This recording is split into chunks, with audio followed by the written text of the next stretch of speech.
Hello, nerds, and welcome. We are crossing the Nerdverse, bringing you yet another episode. My name is Travis. I'm joined, as always, by my fantastic co-hosts, Eric, Ryan, and James. This week, we're going to be talking about 40K, but first off, I just want to say it's great to see you all again. Had to We take a got little Travis back. sabbatical. Yeah, I was doing dad stuff, getting some extra time with the kiddo. And it felt good, but now I'm back, I'm refreshed, and I'm ready to argue with Eric about all things 40K. So, leading us into our topic today, as soon as he chokes down whatever it is that he was chewing on, Ryan, why don't you lead us in? So before I actually get into that, obviously we are going to be covering more 40K stuff as we have for the month of September. I'm very, very excited about the topic at night because it comes directly from some of our audience feedback. And so before we get into the topic, I definitely want to say big thank you for everybody that commented, liked the last video.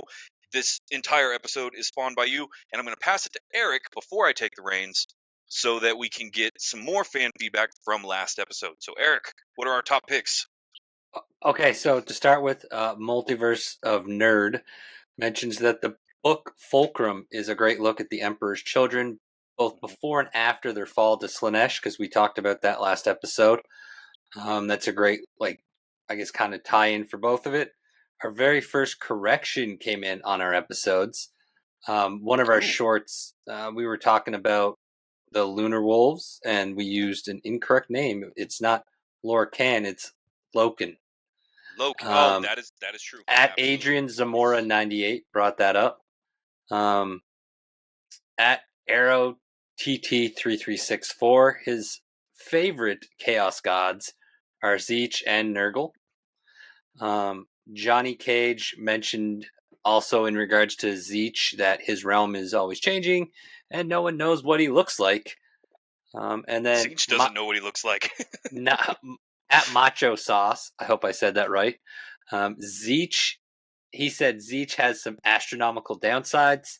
Not one of the better Chaos Gods, and then he prefers Nurgle because his offer isn't that bad. I paraphrased that a little bit. I apologize, Macho Sauce. Papa Nurgle loves you. Yeah, Grandfather Nurgle loves you. Like, the man's got a point. When it comes to the deals you get, Nurgle's got one of the best deals out there. Papa Nurgle loves you. And the last thing was, someone brought this up. I couldn't find it again in any of the videos.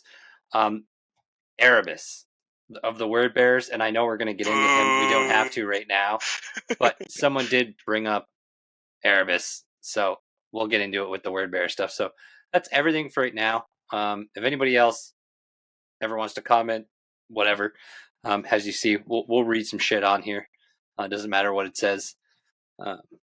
It kind of matters what it says. We won't read. Okay, yeah, like a little bit. Like a little bit. You're going to get some of me and James's friends just going ham in the comment section. No, what he is saying, obviously, is that we welcome all opinions. And I will be the first to say that there's been some of our comments that have opened my eyes to kind of a different point of view that I think is awesome. Our comments for this episode, that's an extremely valid point.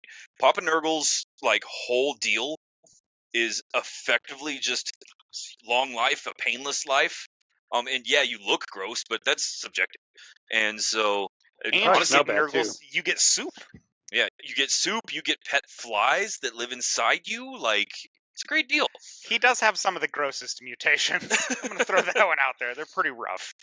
Well, and I think that the other side of that with Zeech is one of my personal favorite Chaos Gods, but not because I would take his deal. Like, I think Zeech really is one of the ones that embodies the whole, like, ineffable, unknowable Eldritch entity aspect of things, and I like that in the storytelling. Would I, like, belong to one of his cults?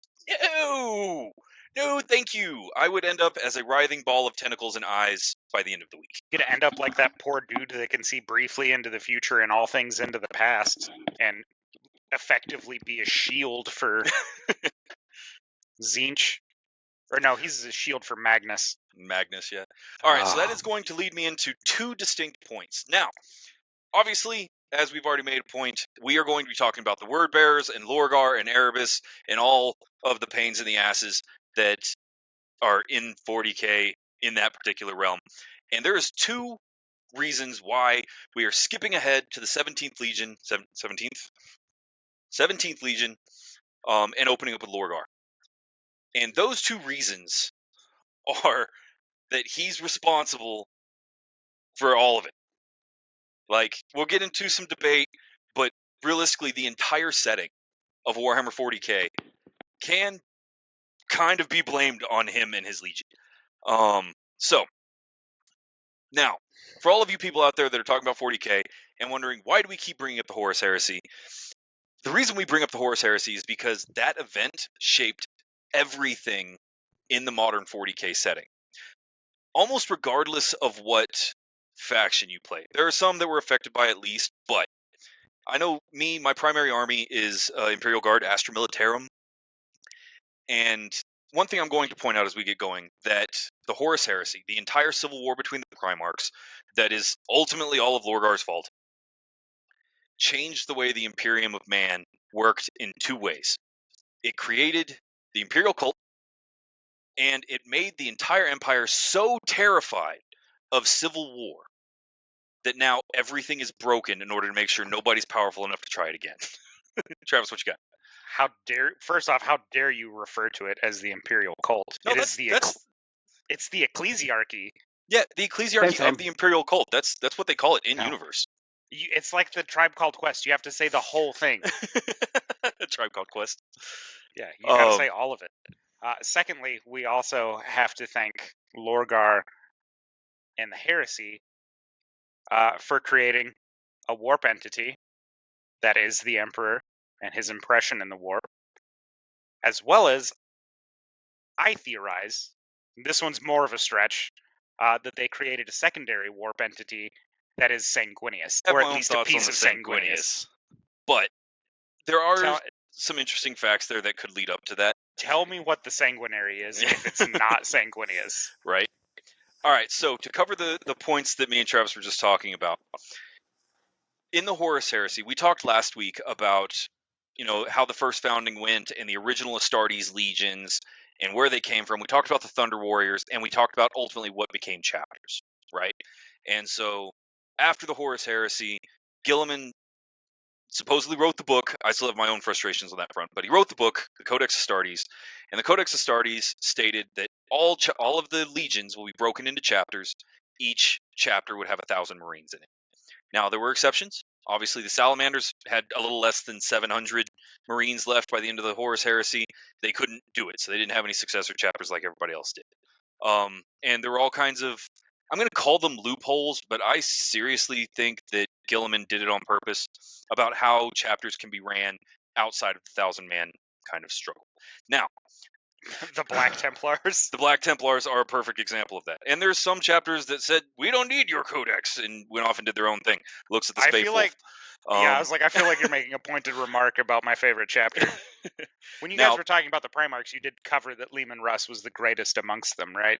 I But think he's we not, said so. his name once in regards to the model of tank that he's named He's- after. He could beat every other Primarch in a He was one-on-one. made to No fight. way, man. But they were made to fight other Space Marines. That's their whole purpose. Of course, they can beat other. But so, and again, the whole who can beat up who arguments that all the nerds like to have, that can stretch on and on and on in 40k. But to get back to my original point, so the chapters are formed. The Space Marine legions are broken up and separated down to smaller factions, so that nobody has enough power to break off and perform another uprising. Right? Pretty basic. What nobody talks about is that was the entire Imperium that suffered that. Look at the Astra Militarum, the Imperial Guard. Millions of foot soldiers, all these powerful armies, the anvil of the Emperor, the hammer of the Emperor. And now, because of the Horus Heresy, and because of everything that happened, they decided to break up their armies. And so now you can't have a regiment that's a combined regiment anymore.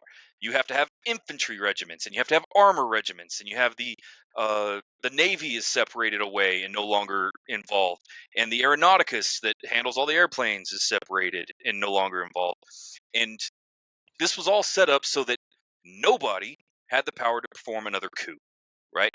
So if somebody gets a wild hair up their ass and decides, I'm going to take over the Imperium, well, congratulations. The only people that are loyal to you are 1,000 light infantry. You have no cannons, no artillery, no nothing. Good luck. And as you can imagine, anybody that's ever been in a situation like that, working in a warehouse, being in the military. The logistics of that is a nightmare. It results in so many deaths outside of combat in the Imperial Guard that it's obnoxious. The only people that weren't directly affected by the heresy was the Adeptus Mechanicus on Mars, and that's because they're not even technically part of the Imperium. They're an ally of the Imperium, but the Imperium relies on them because they need all of their bullets and tanks and stuff. So, it drives me nuts. And so that is something you have to keep in mind as we get going. Why do we keep talking about the Horus Heresy? Well, because it changed everything. Travis, what you got? You were talking about the structure it changed. So there are some like notable exceptions. You did bring up the Mechanicum. I made the crack about the Black Templars, which don't follow the Codex Astartes at all, even remotely. No, they totally do. Non-code. They They're said, non-codex we're compliant. always at war. Yeah. Yeah, We're always they're on always crusade. on crusade. Yeah, it wasn't until I think 10th edition that they finally were just like, yeah, we're not Codex compliant. We have like 10,000 people. Like, yeah, Space Wolves obviously not Codex compliant. They're still a traditional pre-heresy chapter, but you left out two of the big ones, and that's the navigatorial houses. yeah, The navigator houses are the same structure they were pre-heresy, and the knightly houses are also still structured exactly the same as they were pre-heresy. But those were assigned to specific quadrants and areas in like historical Yeah. houses. Well, and the night houses. Hold on. We're already getting way off track here. We came True. to talk about a specific thing. We can talk about this That's history, fair. this lore at another time for sure. But we came to talk about the Imperial Heralds. Yeah, the Imperial Heralds. Let's talk about them. Okay, so now y'all I thought they understand. were word bearers. So up until one thing you got to remember, we talked about this a little bit in the Primarchs episode. When the Emperor, when Big E made all the Primarchs, he made 20 of them. We don't talk about 2, so I'm going to refer to the 18 of them. 17 of them disappeared, stolen by chaos, right? And there was grand crusade to go out and find them all. Now, what nobody talks about is that Alpharius, the 20th Legion, leader of the Alpha Legion, he didn't get taken. He grew up on Terra. And so, Did he? yeah, he did. Did he though? I mean, Did he though? when it comes to the Alpha Legion, there's always a question mark because Yeah. we Who we as knows? readers are still in the know that there was actually 2 of them. He was born a twin Primarch with Alpharius and his brother Omegon.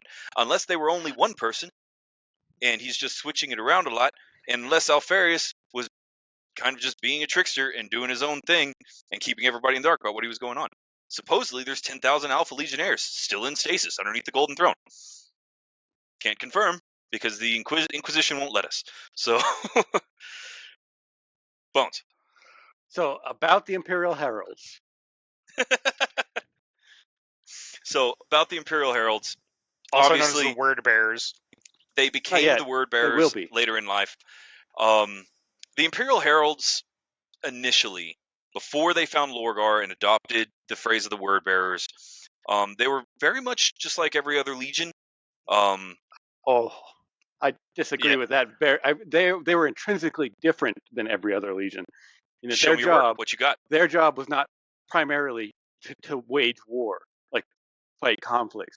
Their job was to win the minds of the places. Their job was to spread the imperial truth.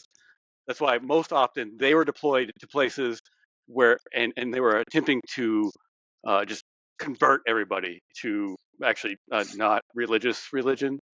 Yeah, They it was were supposed to be all iconoclasts. science. Yeah, all science. Iconoclast is the perfect way to put it. Now, when I say they're just like every other legion, I'm referring to their battle tactics, their gear. That's what I'm saying. Though. Their battle tactics were completely different because they didn't really, as little as possible, unless you refused to convert, and then they would just, kill everybody. Space Marine you. No, that's actually a valid point when you put it like that, because that was their job, right? They carried the imperial truth. They were trying to get rid of religion. You got to remember that the Emperor of Mankind, and this is more for our listeners because I know you 3 already know this. The Emperor of Mankind hated religion, like hated religion with a passion. He thought it was the cause of all of mankind's serious problems. He saw what it did to Terra while he was trying to conquer it. He hated religion. He was also an arrogant little shit. And so he kept telling everybody, don't view me as a god, as he kept taking on forms that were grand golden bronze warriors that shined light. Travis, what you got? Throwing a wrench on it. So the word bearers, the The Imperial Heralds. Imperial Heralds actually weren't geared in the same way that other chapters They had were. different gear? They had I- way more heraldry. Ooh, am I about to get learned something? Okay, Yeah, some more so they were heraldry. set up to be grand in appearance, more so than the other, like, more practical chapters. Because you look at so, like, a standard loadout for a Marine, right? You had the shoulder pouches, the chest plate, your aquila of whatever variation for your chapter, your thigh armor, knee pads, greaves, and boots, right? Your standard bolter and knife. Your rank and file uh, Imperial Herald was always meant to look grander, and that was by design. It becomes a psychological thing because they do it Yeah. the same way today. If someone appears to have an air of authority, you believe that they have authority. In the same way that these, and I can't remember which book it was, but it was one of the pre-Horus Heresy novels that talks about how all of their armor was always perfect. You never saw an Imperial Herald with damaged or dirty armor when they were walking among the people. Obviously, it happened in battle, but when they were bringing a world into compliance by spreading the Imperial truth, they were perfect. So yeah, you Fancy have pants. a much more elegant. I'm learning some interesting stuff here because I kind of glazed over this in the, I believe, one book that I've read about the word bearers. And yeah, that's actually a valid point, and that makes sense. If you're gonna have an entire legion dedicated to being like, please stop being all religious and superstitious. Here's science. Science good. Having them appear to be in control and grand and clean and these kind of really welcoming appearances, I guess would make a lot of sense. So to keep going as far as before Eric hits us with the prod, yeah. So you have the Imperial Heralds. That's their job. They're the 17th Legion. The Grand Crusade starts. Great Crusade starts, and that's their job. They spread the Imperial truth, doing the Emperor's work, which makes it all the more kind of painful and ironic when we get to Lorgar. Now, just like the other Primarchs, Lorgar got thrown through time and space and landed on a planet. Just like all the other Primarchs, he ultimately conquered his planet because he's a Primarch. But we need to talk about what made Lorgar Lorgar. So we got to talk about Colchis. So, What you got, Bones? oh yeah, Bones, what you He's got? had that finger up for a little while. I didn't even First see of his all, hand up.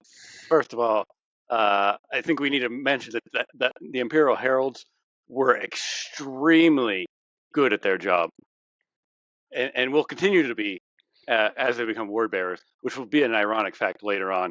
But not only were they extremely good, they all were also very much of the belief of the Imperial truth prior to Lorgar.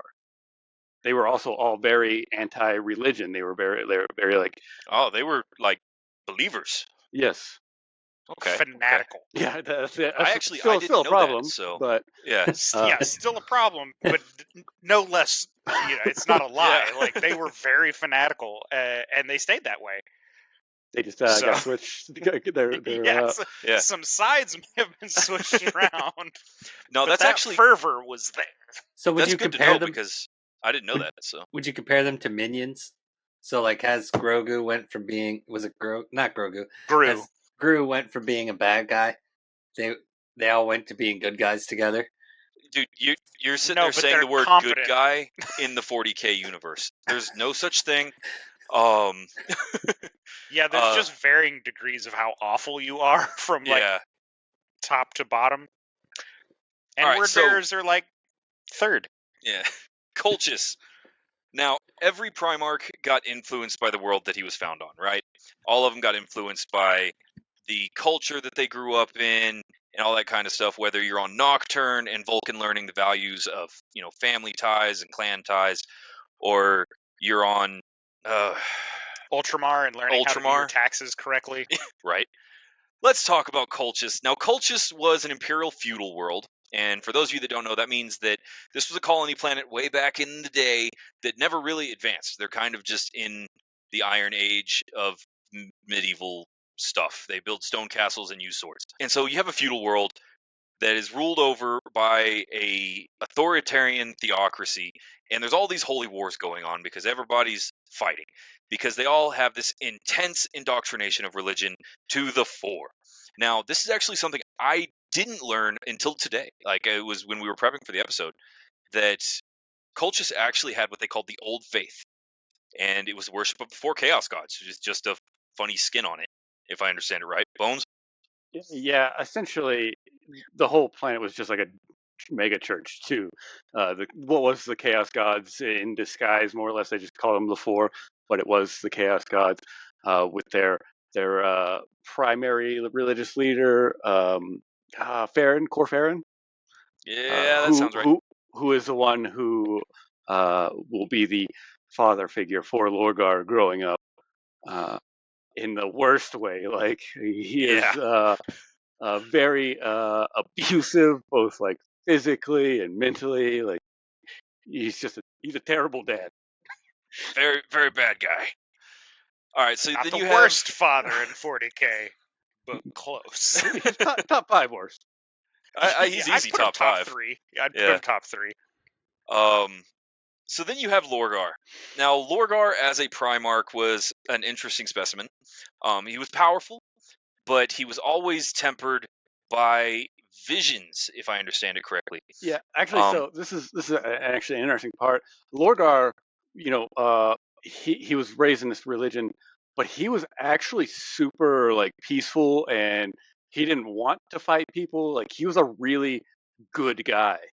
Like he could have been like a yeah, true salamander. story. Like he was a really good guy. Didn't want to fight, and all the while like his foster father is like using his newfound Primarch to secretly wage war on his enemies. Uh, so there's a lot of tomfoolery going on behind the scenes there. Yep. Top 3 worst father figures. Yeah, and so you have Lorgar. Now, Lorgar, when you look at him, obviously nothing to me stands out as special when you compare him to the other Primarchs, right? But between Sanguinius and Vulcan and a lot of these guys, like, he's just kind of him, but he still has all the same power that you would expect to find in a Primarch. He's got his aura of influence, same as you would find on a Primarch. And he's an extraordinarily powerful individual and has these visions that I mentioned. Now, while he was on Colchis, he starts having visions, and Bones, you can correct me if I'm wrong on any of this, but he starts having visions of a golden god in glorious armor descending from the heavens. Now, at what point does that start to interact or interfere with the control of his father figure, Corfeyron? Oh, it doesn't really. They just kind of change the course of the religion from like the Four to they, especially once the Emperor arrives. Like he's like, oh, it's like proof, right, of my visions. But yeah, so they just kind of shifted the religion a little bit to what would become the Imperial. Like actually, what would actually become the Imperial cult? Not even like a little bit, but like literally, this Yeah, is like what's going to become the literally. Imperial cult. One other thing, Ecclesiarchy of the Imperial Cult. it's a Tribe Quest. called Quest. We got to do the whole thing. So one thing to remember for you guys that are just getting into this, Corfeyron was not somebody that was really in charge when he found Lorgar. This dude was an exiled priest. He was part of a caravan of exiles, kind of out of the way. So he was exiled from the capital city, Varadesh, on Colchis. He was basically a terrorist leader that had lost his following and then found an angel. And convince that angel to wage war. Now, Lorgar would go on, as you would expect, to conquer the minds and hearts of Colchis, lead massive holy wars, and ultimately end up in charge of the entire planet. There's a whole lot of nuance and stuff that goes down in that, but we don't have time to cover that all in one episode unless that's all we want to do. So, Lorgar conquers the planet, same as most of the other Primarchs did. Enrolls the Grand Crusade. His beliefs in the Golden God are vindicated, and Lorgar is reclaimed by the Emperor, joins the Great Crusade, and is turned over to the 17th Legion, the Imperial Heralds. Travis, who is still muted. I should unmute myself before I speak. Sorry, I'm still getting back in the swing of things. Yeah. This is a perfect opportunity to bring up one person who followed Lorgar as he ascended to the stars and that is Erebus. No, Because Erebus, Erebus was already an Imperial Herald, Yeah, wasn't he? he was already Herald. Corferin got the surgery and was trained okay, so it was into Corferin a got it. Marine. So Gotcha. yeah. You should definitely mention that though. When they found Lorgar and brought him to the 17th Legion, they also brought Corferin with him as a Space Marine-ish. Now, This is whole correct, kind of thing As there. an aspirant. correct me if I'm wrong No, they on gave him this the one. surgery. Like he's But- like a full-on Space Marine, but he's like Yeah. the rest of the Legion kind of like gives him shit for being like half Space Marine Yeah. But 'Cause he's too old. He never gave up the old gods, though. No, he didn't. Well, No, and he Corferin- pretended, but Yeah, Yeah. that's what I thought. Yeah. Well, and here's But, the I mean, kicker with same with Corferin. Erebus. Not only did he get brought up, not only did he go through the grueling surgeries to become a Space Marine, which by itself is an amazing thing. Like, he should not he have also survived for how it old he being was. very old. Yeah. But he was also made the first captain of the Word Bearers. Like, aside from Lorgar, he was the big dick in the locker room. He was put in charge. Yes. So technically, would he be the most badass of Space Marines since he did it when he was super old? No, he's somebody that squeaked in and broke the rules. Like, here's the thing: undergoing an Astartes surgery like that after you hit puberty and your body's formed has serious problems and drawbacks. Like, is it harder? Yeah, it's harder for a reason. Does the end product work? I mean, mostly. But yeah, Bones. I would say that he's not the most badass Space Marine, but he is definitely one of the most badass old guys, like regular old guys. Regular old guys for sure, absolutely. Yeah. He definitely got G status. So Nice. here we can kind of cover things in fast forward. So Lorgar wins over the hearts and minds of his legion, and he actually does it in one like fell swoop. He does it in one moment. He gives this big, motivating speech, fire and brimstone, and gets everybody hyped up. And his legion's just sweet. We have our Primarch. Let's rock and roll. And they fall in love with him. Most people do actually. Lorgar is an extraordinarily charismatic guy. Faith and fervor. Faith and fervor. Well, I mean, so you mentioned earlier that nothing stands out to you about Lorgar, but that's what stands out about Lorgar is that he literally has the ability to almost like mind control people, like by like not really, Yeah, but like, you ain't wrong. He is incredibly influential to people, like Yep. at like a nearly supernatural level, right? Like that's his strong suit. So yeah, Lorgar and his new 17th Legion of genetically altered super soldiers go galumphing off through space in the Great Crusade, right? And that's where they become the word bearers, because he Indeed. renames them. He renames them the Word Bearers, bearing the Imperial truth, heavy air quotes around that one. And he kind of flies outside of notice for a little bit, right? So he starts conquering worlds, bringing it back under the Imperial's rule. And some years down the line, they start realizing that every planet that the Word Bearers conquer and bring into compliance becomes a temple world. It's like a church world. And they're leaving all of these major religious institutions in their wake, worshiping the God Emperor. Which, as we've hammered through, I think, enough now, Big E was not stoked about. Travis. In their defense, when you're going through like reading some of the pre-heresy stuff, the sectors that were handed over to the word bearers had the fewest problems with uprisings, had the fewest problems with providing their taxes and tithes. They had the fewest problems in basically pushing back against anything that happened in regards to imperial tariffs or whatever. There's an example of the word bearers like marching up to the city and then Lorgar just giving a speech, and then the people from the city just come out with the heads of their old like ecclesiarchy, like they just killed their old church and just was like, all right, we're in.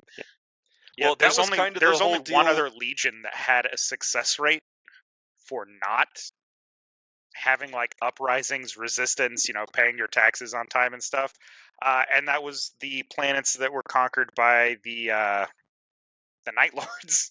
Well, one through religious fervor and one through devastating fear. Yeah, devastating terror. Well, and that's the whole thing. What stood out about Lorgar when he was found, when they finally found Colchis and the Emperor rolled in with the Great Crusade, there was no conquering to be done. They rolled up on the planet to parades and great festivals, and everybody was stoked that the Emperor was there because they thought God had come from heaven. And so anyway, Big E starts noticing all of these church worlds popping up, and he finally steps in and gives Lorgar, effectively a dressing down, right? No. It's way worse than a dressing down. So he doesn't really even give him a warning. He finds this out.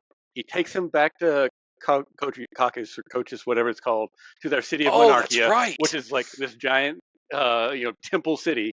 Like it's the Yeah, heart yeah. and soul of the word bearers. He psychically makes the entire legion, including the Primarch, kneel before him while he glasses the city. I had actually completely forgotten about that. Yeah, he full on glassed Which it. also, interesting point too. Sorry, real quick, Travis. But this is kind of the beginning, the birth of chaplains. That's true. Yeah, that's valid. It gets even worse.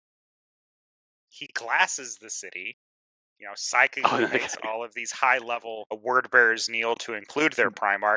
He does all of this in front of Reboot Gilliman.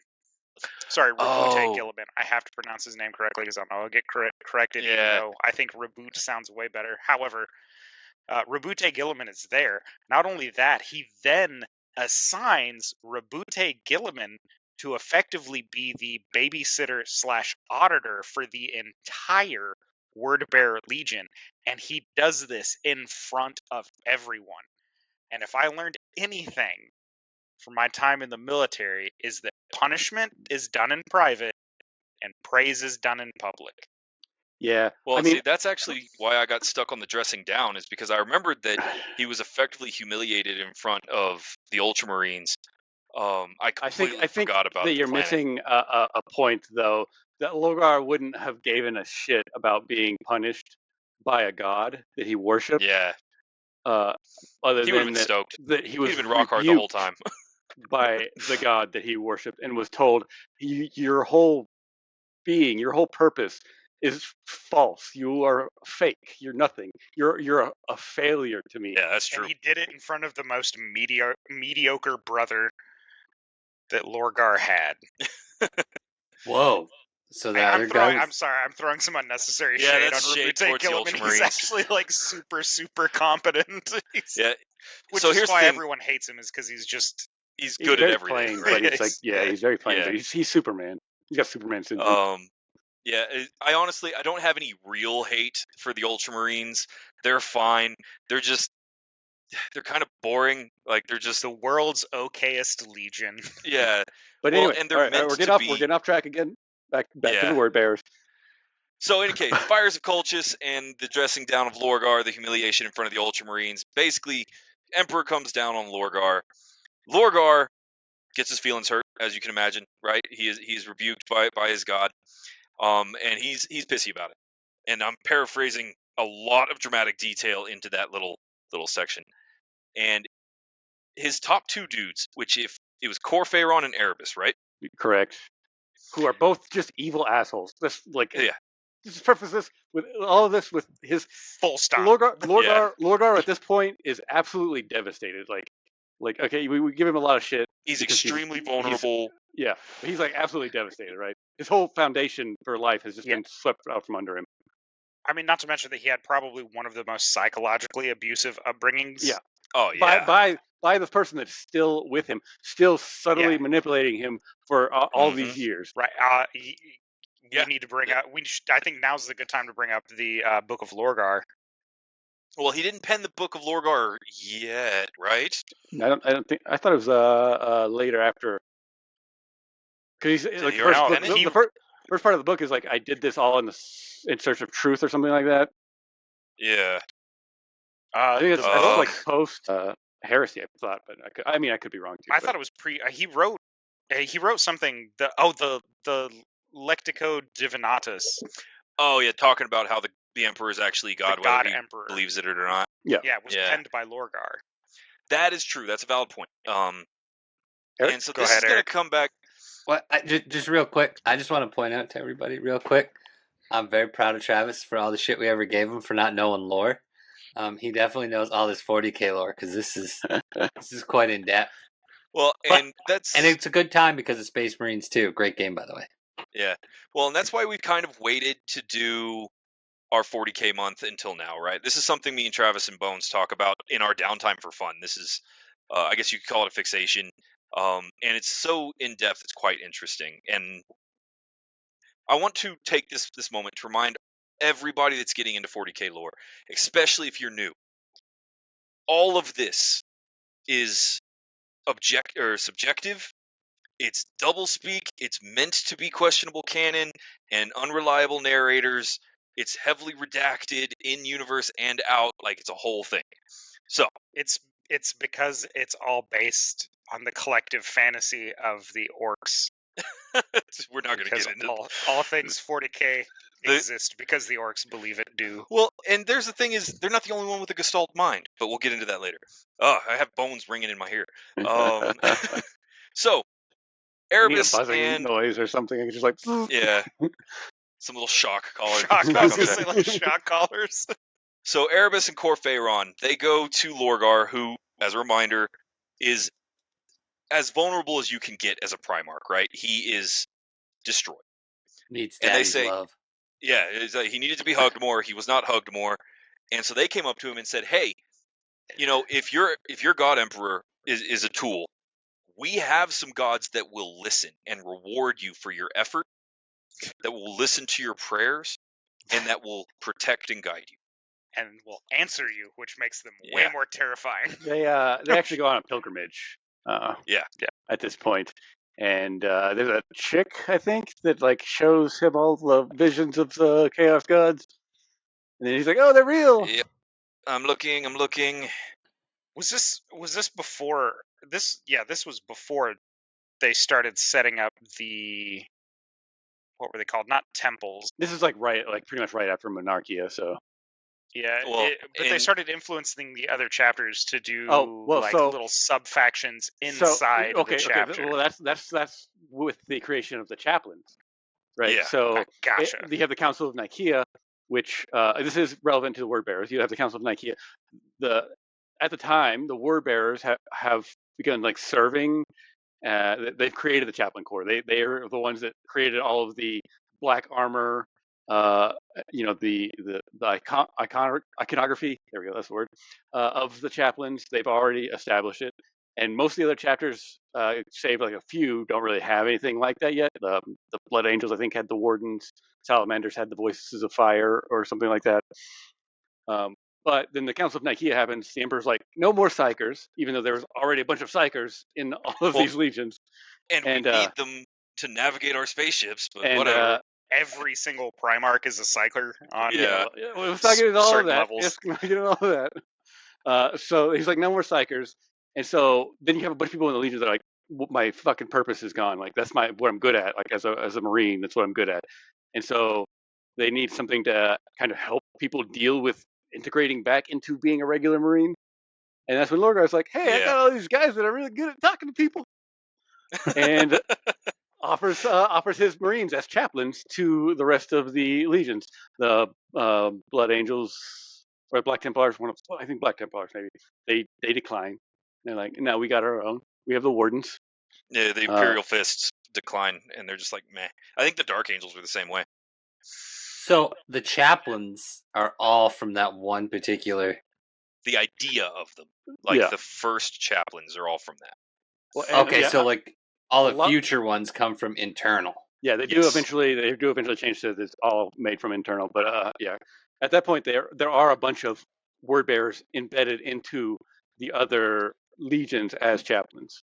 Conveniently salted, as it were. And they start setting up. So I looked up, the word I was looking for was the lodges.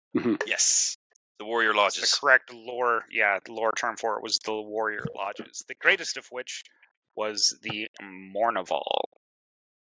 Because Mournival wasn't technically a lodge, but everybody that was part of the Mournival was from a lodge. Yeah. Well, and here's the other thing to keep in mind. As they go on this pilgrimage, they are attended not just by their legion, but by their babysitters, because the Emperor gave them babysitters. He had, I think, 5 or 10 Legio Custodes attached to the word bearers as like babysitters. They had elements from the Legio Cybernetica. They had the Imperial Army with them, and they go all over these worlds through the Milky Way galaxy until they end up at Cadia, of all places. And Cadia is important because it stands right in front of the greatest permanent warp stone in the galaxy, the Eye of Terror, the birthplace of Slanesh that we talked about last week. Does it So, stand though? Does Cadia still hey, stand Cadia there? absolutely Huh? stands. For a while. The planet broke before the guard did, baby. Anyway, That is the dopest thing that came from that. so yeah, he gets there. He stands before the Eye of Terror. It's a whole thing, and ultimately, the Expeditionary Fleet's master of astropaths told Lorgar that the voices in the warp that he heard in the vicinity of the Great Warp Rift spoke directly to all the Primarchs, which were the voices of the Chaos entities in the Immaterium. And here's where Lorgar gets introduced to the four that he already grew up being taught were super dope, gods of everything. And now he's standing before them on Cadia, hearing their voice, and poor little broken Lorgar gets to With be old Father of the Year whispering in his ear. Yeah, and then gets to his be other buddy, Erebus, who's fucking the most devout chaos worshiper to yeah. probably have lived. Well, and then you have the girl you were talking about. Let me find my list here. The Chaos Priestess Ingathel Yeah, that's right. led him down a spiritual enlightenment that marked the beginning of his fall to chaos. And yeah, ultimately, there's a whole bunch of stuff that happens there with the Crone worlds and the way that chaos influenced Lorgar. The short of it is the fact that Lorgar, not Horus, but Lorgar, was the first victim to fall to chaos. And he was the first domino, literal domino in this case. I mean, Now, I refuse to refer to him as a victim. yeah, he's kind of a bitch about it. Which is why we give the word bearer so much. But I also want to point out at this point that they are part of their own problem because they were so good at their job that even post heresy, their work resulted in colonies and planets that are still loyal to the Emperor because of the work that they did. They have some of the most loyal planets that they came over. Some of the most important temples in the current Imperium were the ones founded by the word bearers. And they're also the Absolutely only ones true. that won the Horus heresy. Yeah, well, and that's the kicker. By the time the Horus heresy actually went down, by the time everything was done, Lorgar had already butted horns with Horus. He had gotten into it with nearly every other Primarch. And by the time the Siege of Terra happened, by the time Horus had marched through on a victory path, getting to the Emperor on Terra, Lorgar and his word bearers, they were out of there. They didn't even go. Yeah. No, they were not allowed to go because he tried to do a coup on Horus. Yes, he tried and to take Horus over was the whole get thing. the fuck out of there. It wasn't like, hey, it wasn't a hey, get out of there. He Almost I mean, destroyed him. obviously, he backhanded him to the point where just for reference about how hard Horus can backhand people, he smacked a guardsman out of his own body. Yeah. Didn't he throw a spear to the moon? Which of the Primarch? One of the Primarchs did that. Threw a spear and hit a moon. Who knows? Yeah. Russ wielded the Emperor's spear, so I don't know if that's maybe. But in any case, who knows. So here's the long and short of it. Now that we're 44 minutes into this here, Lorgar falls to chaos. The word bearers follow with him because they're the word bearers. They didn't even need conversion. He walked up and effectively said, "These are the new gods now," and they went, "Woo!" Minions. Just saying. Yeah. And that changed. I mean, that's a gross oversimplification, but in Yeah. reality, the Primarchs have kind of a Gestalt field over their own chapter. Yeah, and everybody's is a little different and can influence anybody in proximity to them. I'm definitely saying they're smarter than minions. I feel like the word bearers could take the minions in a fight, but I'm saying they have similar methods of madness. So anyway, really short fight. Yeah. So yeah, then you have the word bearers. The heresy happens. Now Lorgar is also he's responsible for the warrior lodges that ultimately led to the corruption of Horus, that took Horus on the rebellion, led to the drop site massacre, led to the siege of Terra. Travis. So I mean, this gets covered in Horus Rising, but the word bearers were responsible for a series. So they intentionally began sabotaging Horus Horus was on the verge of discovering the Chaos Gods. He was so close, and that was one of the closest guarded secrets of, I believe, both Malkador and the Emperor. For Malkador the Sigillite is the Emperor's right-hand man, for those You that are don't know. you are correct. I'm reading that book right now. I Yeah. finally got my hands on it. And so the fact that they would then intentionally sabotage Horus to cause failures to shake his confidence, because up until that point, Horus had been perfect, which again, he was designed to be, like specifically engineered to be a war leader. So yeah, they basically coordinate a series of failures or rough patches for Horus to shake his confidence.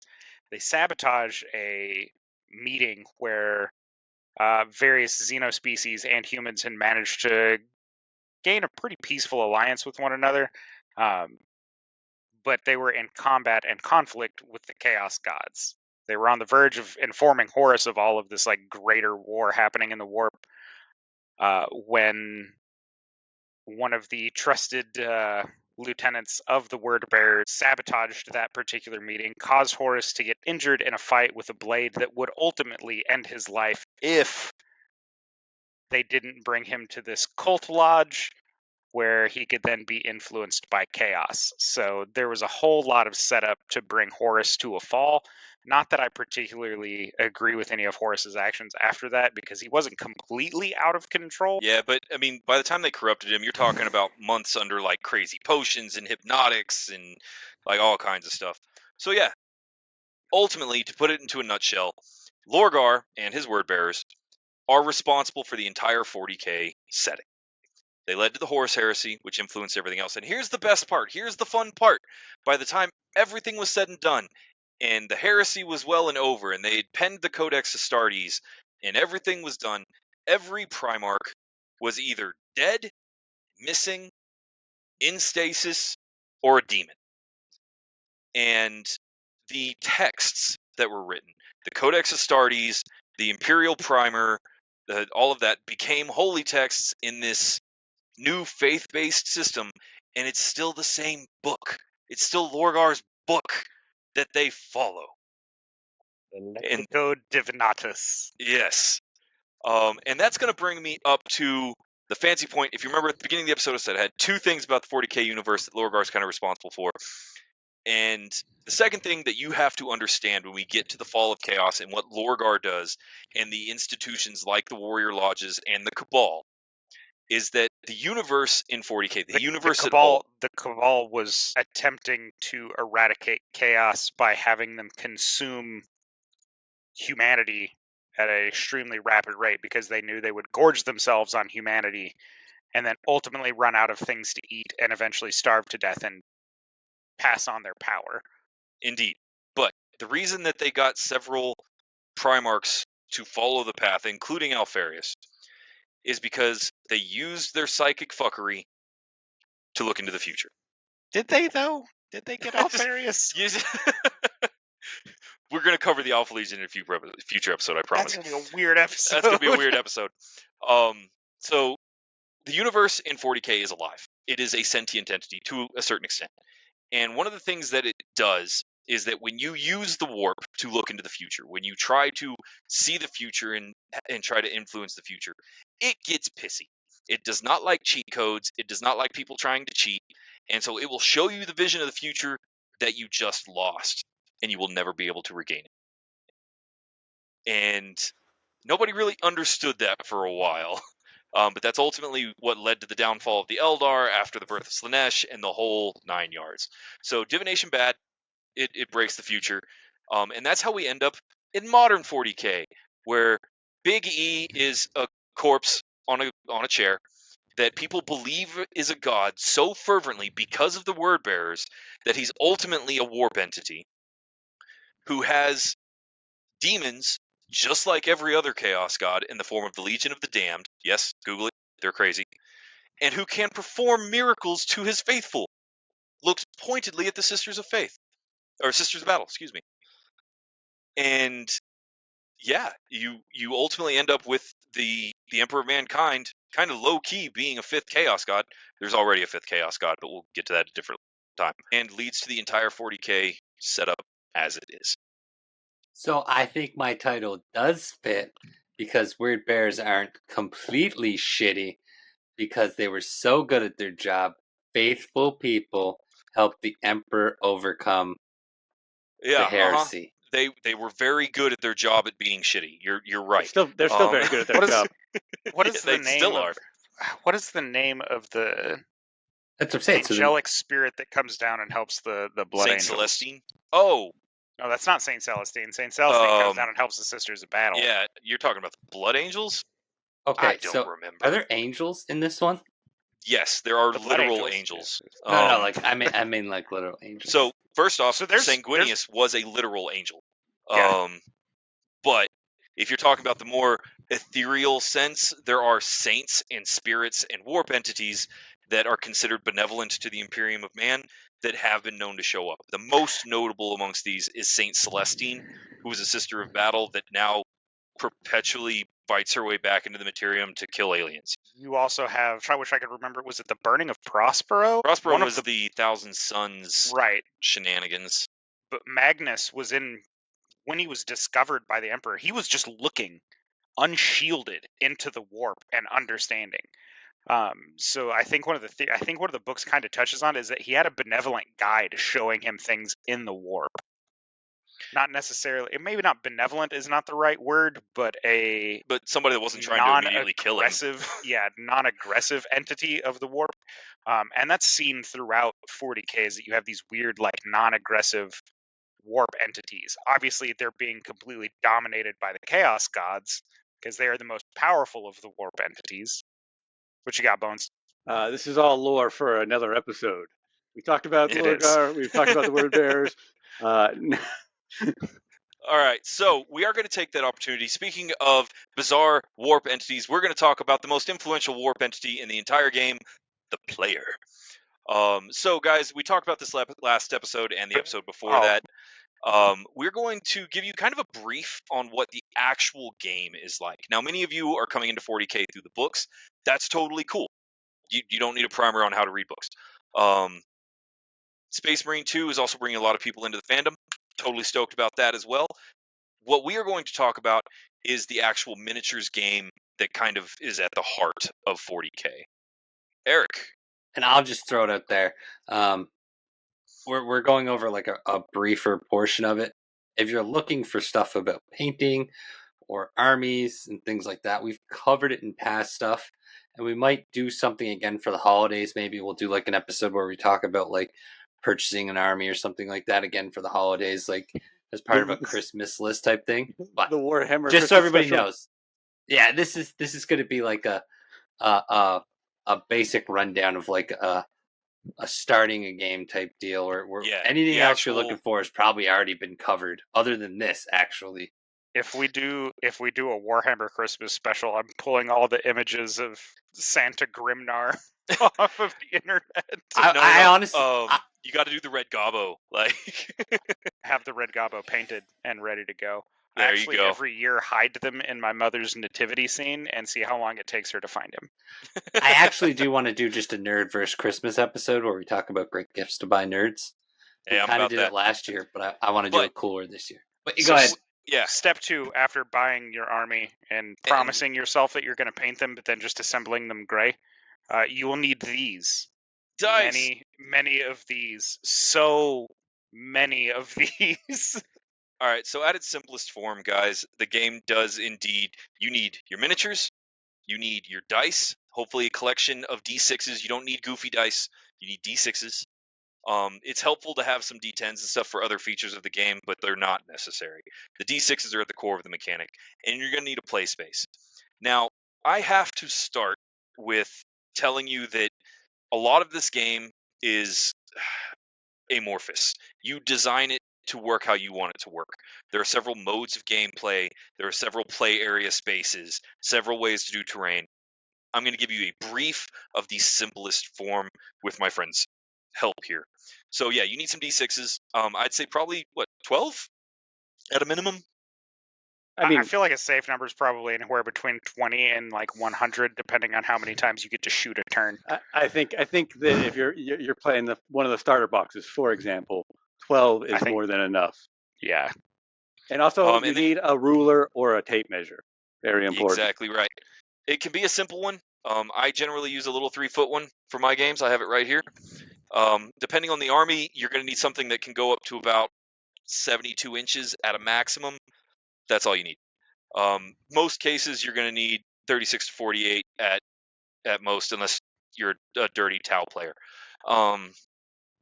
So the last thing you need is going to be a play space. Now, you need a large, flat, open area to play the game. It ranges depending on the size. There are game sizes depending on points. We'll cover points in a minute. But you're going to need at least a 3x3. A 3x4 is best. My personal favorite game size is on a 4x6 table. My personal table is a 4x8.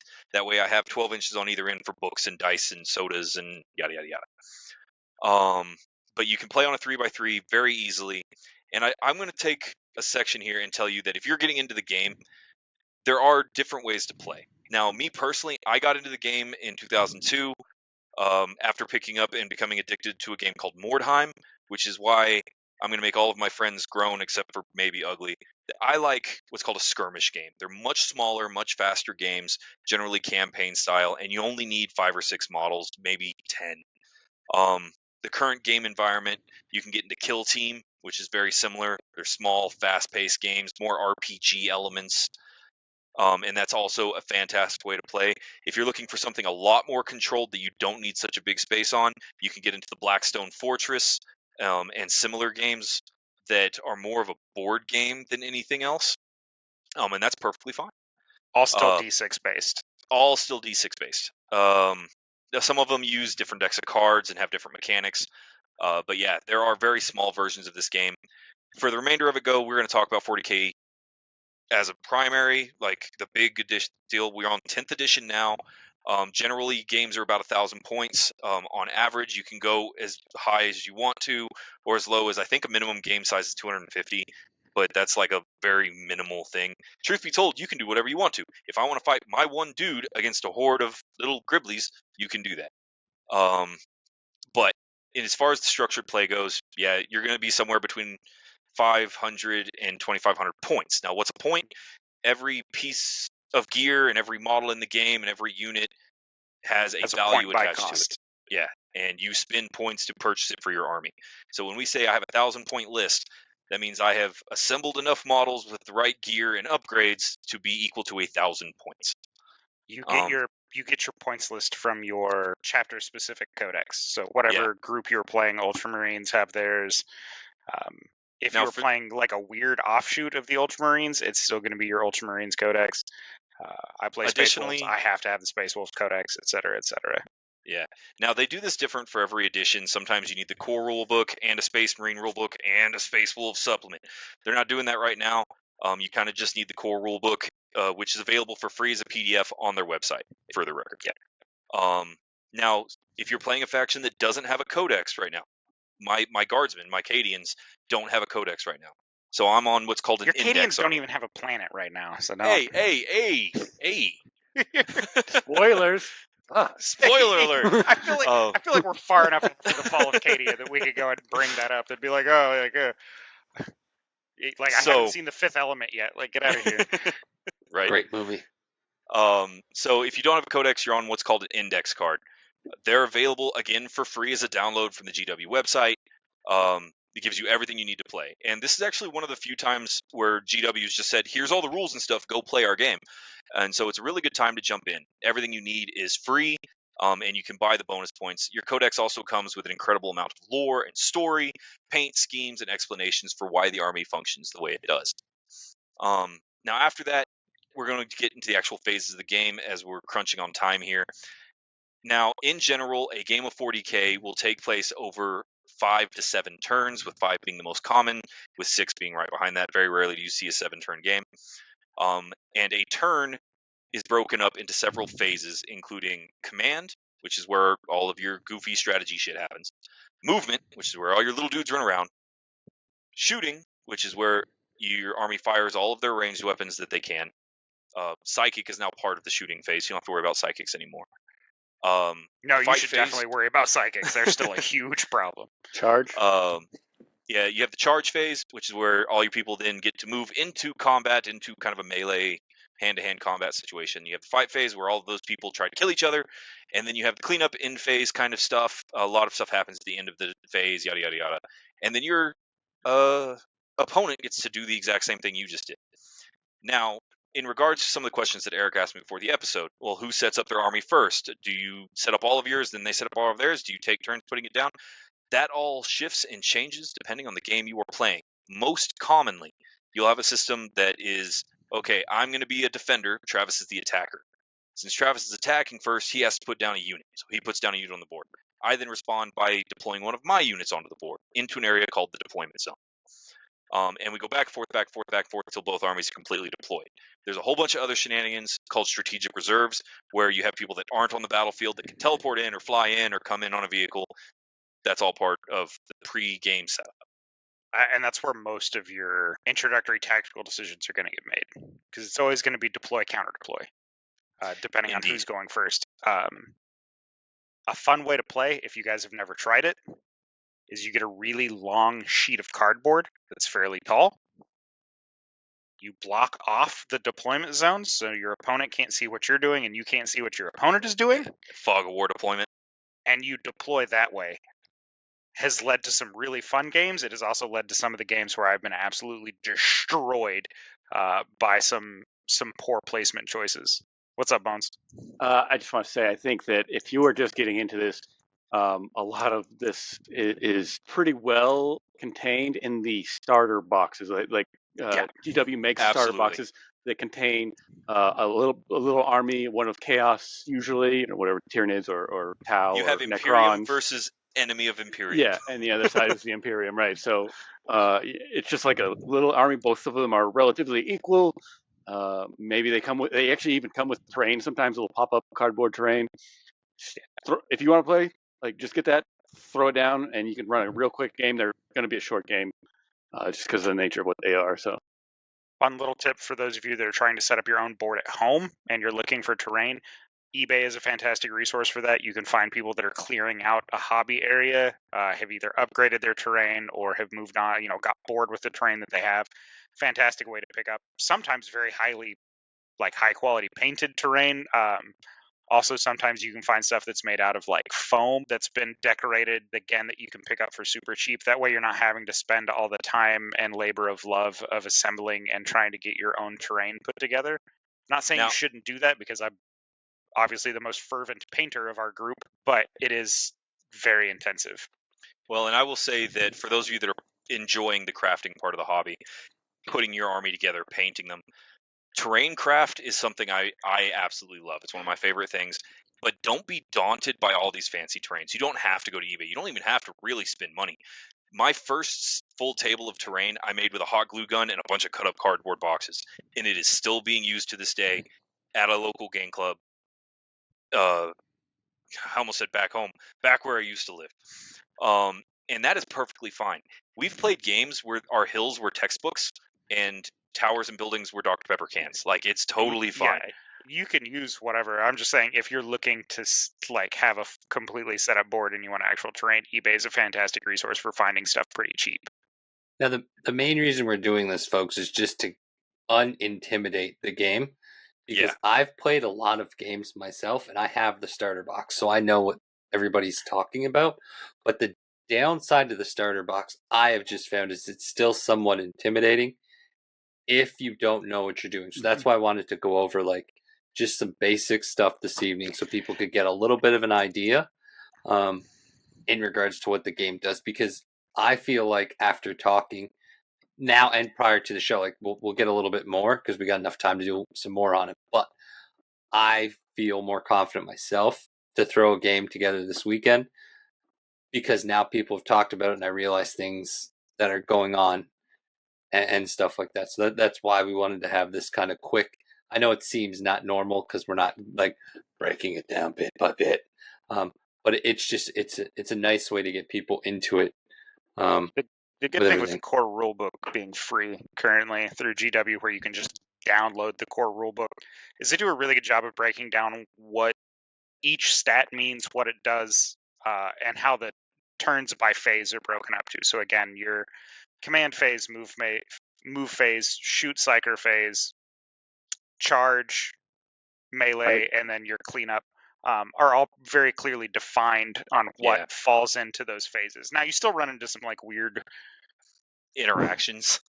Interactions between separate rules, but that's going to happen on anything that's as massive as 40k is, just because there's so many different legions that have their own special rules. There's units that get to break rules to a certain extent in every army. So well, and bear something in mind. Eric is absolutely right. I know the game itself can look incredibly intimidating, and not just because of the complexity of rules, but because of a small but extremely loud toxic element in the fan base. So first off, ignore those people. They suck and they don't represent us. Secondly, bear in mind that the rules of 40k, while they are explained in depth, are actually extremely simple. If you want to shoot somebody, you roll a d6. If it comes up a certain number, you hit. Then you roll the d6 again to see if you wound. You want to stab somebody, it's the exact same process. You want to move, it says your move stat right there. That's how many inches you get to move. It's all in Imperial inches. And because the Imperium is the greatest. Yeah, because the Imperium of Man. No, it's the standard unit of measurement is 1 empirical inch. And That's ultimately, what she said. The mechanics, especially in 10th edition, are at a point where they're extremely easy to digest by simply looking through the rulebook. That's ultimately what it is. Even psychic powers and the crazy stuff that has been done in the psyker phases in previous editions have boiled down to being very simple and very easy to understand. It's based off of a keyword system, and it's actually a lot of fun. Now, I do want to give everybody one, I'm going to call it a warning, but don't take it as such. Something you should be aware of, a PSA, is that Warhammer is not a short game. This is not something you do on a lunch break. You probably run a kill team game on a lunch break. Kill team, absolutely. But 1,000-point Warhammer game, the rule book says is about 2 hours. I've never finished a 1,000-point game in less than 4. But I'm also kind of a slow player and play a horde army. So I was saying we also get pretty ADH. Yeah, it depends. I mean, it can be short. If you play a small point game, it can be pretty short. Yeah, I've run a couple of 500-point games in about an hour. Yeah, I could see that. 500 points. They're real fast paced because I mean you're not going to have a ton of units that you have to deal with. So your turn phases move a little faster. Obviously, the higher point that you go, the longer the game's going to be. I played in an Armageddon game when I was in Washington at actually the first games workshop store I ever went into, which is in Tacoma. I still miss that place. Played my first Armageddon game there, which is, I think, minimum that you can field your army at was 3,000 points versus the store. Yep. For those of you who don't know, an Armageddon game is a massive multi-table game involving several players. This is like the opposite end of the spectrum. Huge armies, massive space, several days worth of gameplay. It's the big end game. I've never personally done an Armageddon game. Well, I have. So fun. But it was a different kind of setup. You need to get into a GW Armageddon game. They're wild. I will say your average game, if you look at 1,000 points, which is called an incursion, is going to be somewhere between 2 and 5 hours. The way that I do it is I set it up as that day's kind of afternoon. I hit up one of my buddies. I say, hey, let's fight each other. I'll bring snacks, and we set up in a garage somewhere, and we play 40K for the Saturday afternoon. It's so much fun. It is one of the most amazing games I've ever played. It has something for everybody, and I highly, highly encourage you, if you are feeling the itch, check it out, buy some models, paint them up, and come join us in 40K. And like I stated before, if you can't figure out what you want, just go by color. So, like, dude, if your favorite color is red, just get blood. Blood Angels are red, right? Yes, Blood Angels are red. Yeah, there you go. So get red. Or World Eaters. Yeah, World Eaters. Corn, Demons of Corn. Yeah, so if your favorite Power Ranger was, red, go with that, Eric, whatever Eric it may is being a little facetious, but he's not wrong. I literally encourage you, look at the models and find the ones that look coolest to you and just get those. Does anyone remember, I mean, since we were speaking about them, what was the heraldry color for the Imperial Heralds? They were like white and... Yeah. I don't know. I would never want to paint anything They're like white. gray. It seems. Let's go look at the Imperial Heralds here. Well, all of them are doing that. Everybody, make sure that you go ahead and like, follow, and subscribe on everything, to include YouTube, Facebook. I don't know. We got everything: Twitch, TikTok, whatever. Bones Word crushed it. Bearers also red. Well, Word so the bear- word well- bearers they were gray, but they had red No, accent. No, before the heresy, they were gray. Yeah. When they were Mhm. the Imperial Heralds. Indeed. word During the bearers. heresy and after the heresy, they were red. Indeed. Red and silver. I So can't yeah, do it. guys, this entire episode, as to remind everybody, was brought up by our fans' comments, and so I encourage you to do the same. There's a lot of lore that we kind of touched on and then had to get back on track. If you want to hear some more about that, if you want to hear about psychic warp entities, if you want to know who the Blood Ravens are, yes, they are a chapter. If you want to know who the Blood Angels are, if you want to know more about Angron, if you want to know why we dislike Fulgrim but we're totally cool with Lionel Johnson or whatever, give us those comments, give us a like, give us a share, and get your friends involved, because the more people that comment the same thing, the more likely it is to end up as an episode. Somebody comment about the Demonculaba. That way we can have Ryan pull hair out. Okay, I just want 1 minute. There's a Primarch. Is his name Lionel Johnson? Yes. Yes. Primarch of the First Legion Dark Angels. Lionel Johnson. That is quite the Lion name. L. Johnson. So the thing Well, you got to know about he's, this he's is that the lion of the forest. these names Yeah. they flashed these names up real quick. Like as they weren't even Primarchs in the beginning of Warhammer. They were generals of the armies. That was Yeah. what they were. This allure came later, and I feel like it really shows that they were like, "Oh fuck, we made a bunch of names. Like you just made a bunch of names up, and now we gotta like make them cool." Yep. Rebute Gilliman. Yeah, exactly.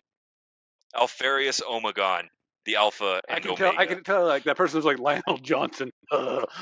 That's what I mean. Like, out of all the names that I've read so far in 40K, that's the most like generic, like my next door neighbor type name. Oh, no. I'm sorry. The most generic name in all of Warhammer still belongs to the White Scars Primarch, in my opinion. Jakati Khan. Yakti Khan. But that makes me think of Star Trek. So I mean, that's not too bad. So That makes as me much think as of he's kind of my boy, Great Vulcan Khans. isn't like terribly creative. Yeah, but I could see like Lionel Johnson mowing his lawn. I'm just saying, like I could see that dude in like some fucking New Balances. He would not like, not be mowing mowing his his lawn. lawn. You want to talk about somebody that would mow a lawn? It would be Rebute Gilliman, and it would be Yeah. perfect. And it would be perfect. Perfect Do you think lines. he'd do diagonal? Like It would definitely be in a pattern. It would be in the most efficient pattern. Yeah, it'd be about efficiency. Probably not diagonals, if I was being honest. It'd probably checker. But it would be in the most efficient manner possible. that should be an episode we talk about right there. Primarchs and that's- mowing their lawn. That's why everybody's here listening to Mowing Lawns. Like, how would Travis, they mow take their us lawns? out of here. Lehman Russ before with you his. do that, next week October starts our horror episodes. Spooky So- month!